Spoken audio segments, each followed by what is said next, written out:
He does not kill our souls. So sa dayang gipamatyan sa Ginoo ang atong daotang kinaiya, wala nang gapasabot nga ang atong nga kita gubaon apan kita iyang baguon. Amen? But when God lives inside of us, we live by His influence and empower us by His Holy Spirit. So kita kung nanginabuhi ta tinuod diya kay Kristo, ang ato ang ginapaminaw, ang atong gikinabuhi is si Kristo. O ang iyang balaang spirito may maghatag sa tuwa og gahom aron sa pagpanginabuhi. The body of sin is rendered powerless now that the old life has been crucified with Christ.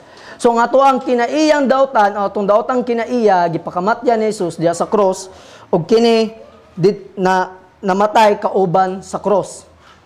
And then remember this, you are no longer slave to sin. It is no longer has control over you. It is no longer your master. Amen? So again, you are no longer slave to sin. Dili na